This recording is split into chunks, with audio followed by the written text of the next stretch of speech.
श्री रामचरितमानस बालकांड में 34वें दोहे के पश्चात चलते हैं आज। दरस परस मज्जन अरूपाना, हरई पाप कह वेद पुराना। नदी पुनीत अमित महिमा अति, कहि न सकई शारदा विमलमति।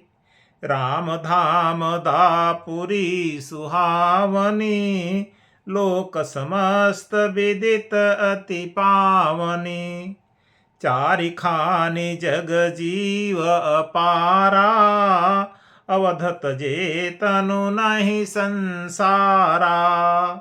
सब विधि पुरी मनोहर जानी, सकल सिद्धि प्रद मंगल खानी।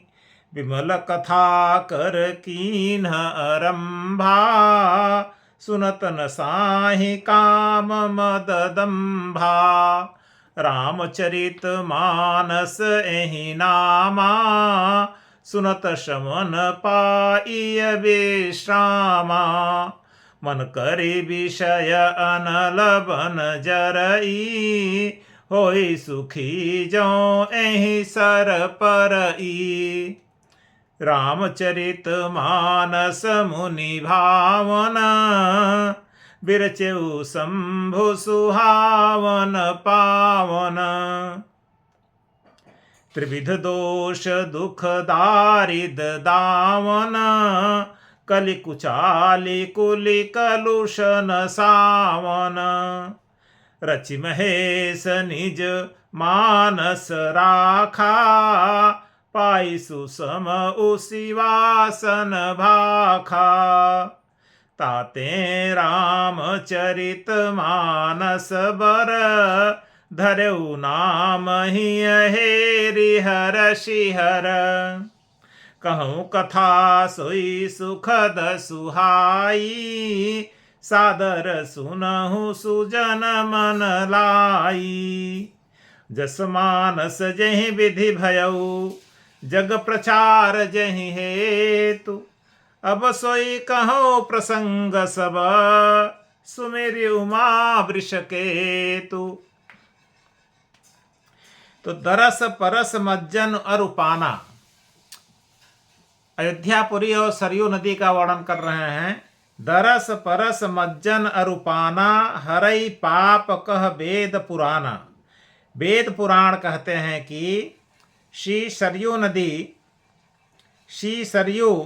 नदी का दर्शन, परस माने स्पर्श, मज्जन मतलब स्नान, अरूपाना और जल का पान, जल का पीना, हरई पाप समस्त पापों को हर लेता है, ऐसा वेद पुराण कहते हैं।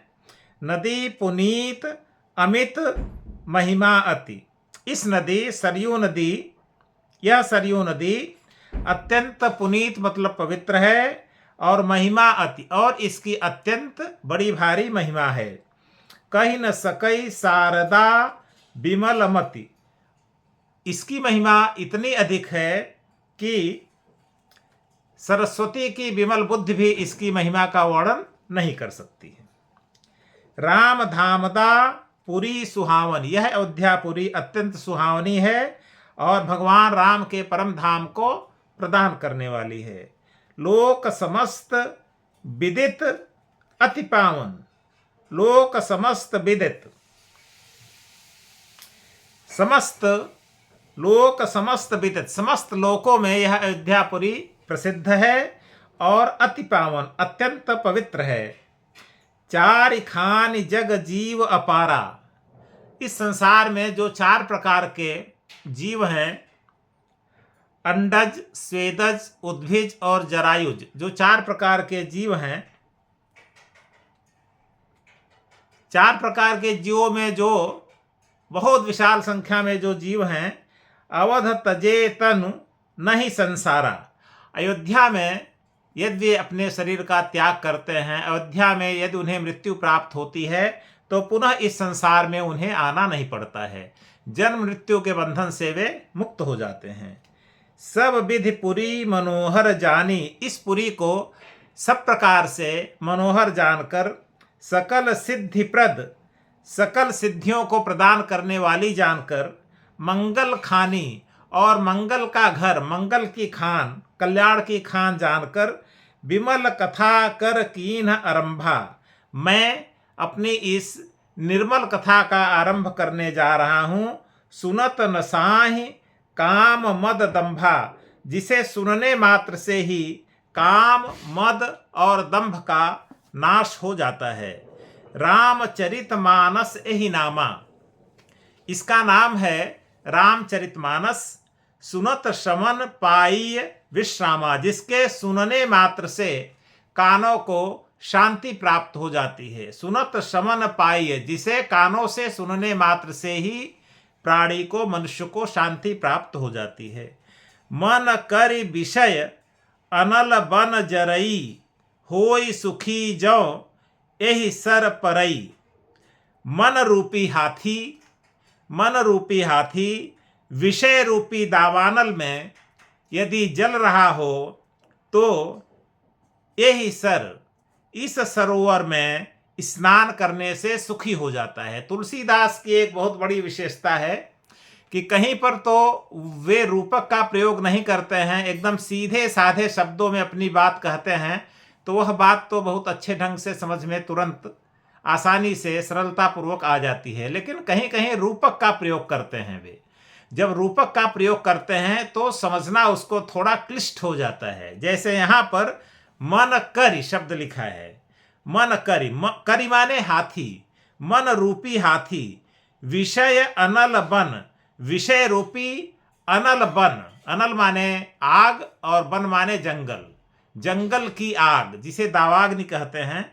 तो मन रूपी हाथी दावानल रूपी विषय में यदि जल रहा हो तो इस सरोवर में स्नान करने से सुखी हो जाता है। तो इसका मतलब क्या हुआ, जैसे जंगल में आग लगी हो और उसमें कोई हाथी जल रहा हो और एकाएक उसे सरोवर मिल जाए, सरोवर भरा हुआ हो पानी से और उसमें वो प्रवेश कर जाए, तो उस अग्नि के ताप से उसे बहुत आराम प्राप्त हो जाएगा। उसी प्रकार से मनुष्य का जो मन है वो हाथी के समान है।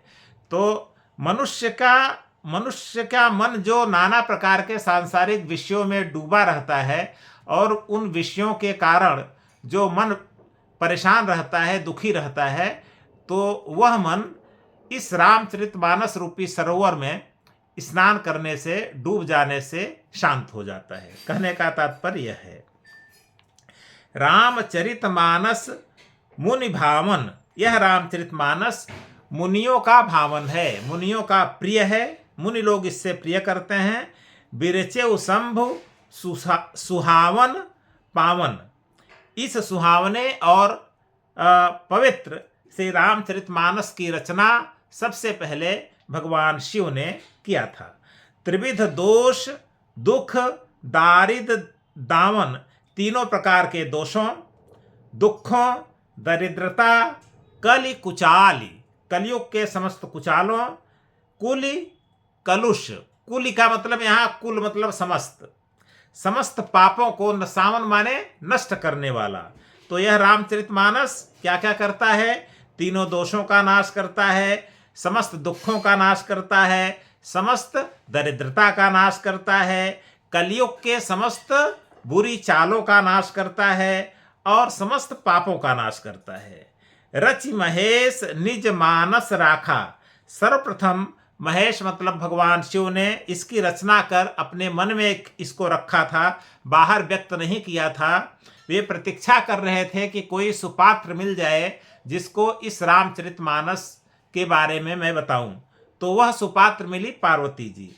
तो पाई सुसमौ, जब अच्छा समय उन्हें प्राप्त हो गया, शिवासन भाखा, शिवा मतलब पार्वती से उन्होंने सबसे पहले इस रामचरितमानस का वर्णन पार्वती के समक्ष किया।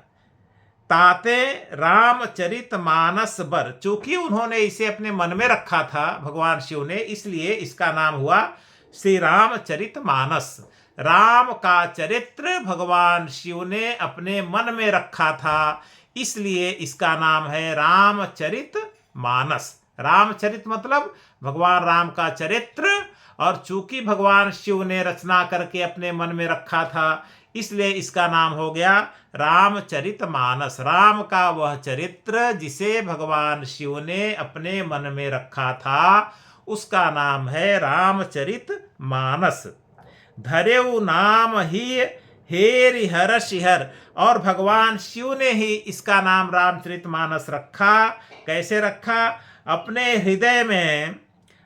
हृदय में देख कर ही हेरी, अपने हृदय में इसको देखकर हर्षि और हर्षित होकर इसका नाम रखा भगवान शिव ने रामचरितमानस। तो अगर कभी प्रश्न हो कि रामचरितमानस नाम किसने रखा, तो उत्तर होगा भगवान शिव ने रखा। और रामचरितमानस का अर्थ क्या होता है, तो उत्तर होगा राम का वह चरित्र जो भगवान शिव के मन में था और जिसकी सर्वप्रथम रचना भगवान शिव ने किया था।